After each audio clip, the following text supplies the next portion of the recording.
5 minute, 5 minute, 5 minute, 5 minute. 5 minute Chit Chatz! Do you have relationships in your life that you know are not healthy? Listen in as my friend Katie and I discuss how unhealthy relationships affect your mental and physical well-being. We started learning more about how these breakdowns in these relationships with God and with myself, like I wasn't loving myself, and with others was really the root cause of many of the physical ailments I was having. It was done in community. Like I wouldn't have known or been able to process through those things and really find healing apart from being in community where people could speak into my life and pray for me and lift me up. You talked a little bit about things that happen relationally that have now manifested in your health or even the way you think. What are some of those roots that maybe some of the women that are listening may even can help discern as they listen to your story? A lot of women in this country and in our culture struggle with infertility or just female issues and all of that. And so when I went to this conference, they talked about how bitterness, it could be a primary spiritual block to healing.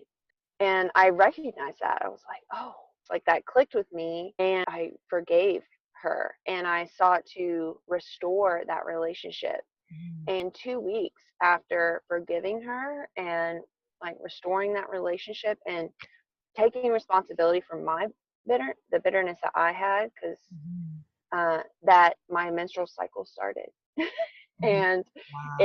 it continued like normal, and after it had started I got pregnant. Yeah, so that was one issue. And then just recognizing too with my husband, we recognized where there had been bitterness between us, and just I was kind of leading the home, making all the decisions with regards to the children, just being controlling. My husband and I recognized that, and we repented to each other.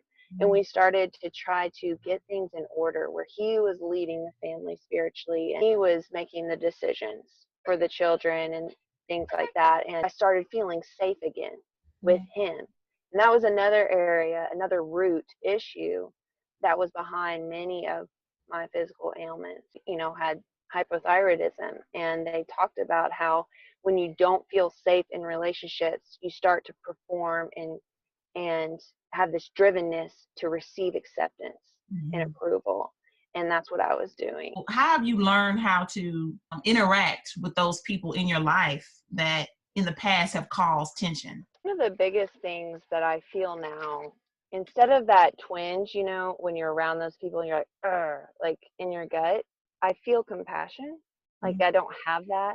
And every time I'm with them or before I go to see them, I really pray and ask God to show me a way that I can bless them. I'm able to separate them from that and understand that they're hurt and they have, issues that I don't know what they went through fully in their life, and I can have more compassion towards them. I've heard said, hurt people hurt people. Yeah. So, and the only way to overcome evil is with good.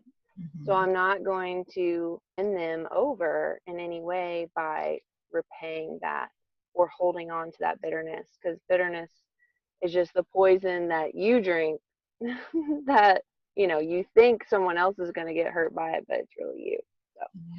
So if we can end this by you just speaking to these ladies, because I'm sure there are ladies who have had situations where they know there's unforgiveness, they know there's bitterness, but they just feel trapped. They feel like they don't know how to escape. The one thing I would encourage you to do is just begin to ask the Father if there's any breakdown in your relationship with God, with others, or even with yourself.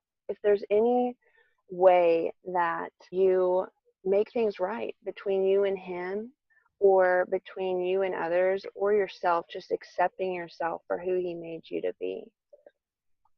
Thank you so much. Of course. Check out previous videos by clicking one of these video boxes. 5-minute Chit Chatz is about real moms sharing tips on life and leadership. New videos every Monday.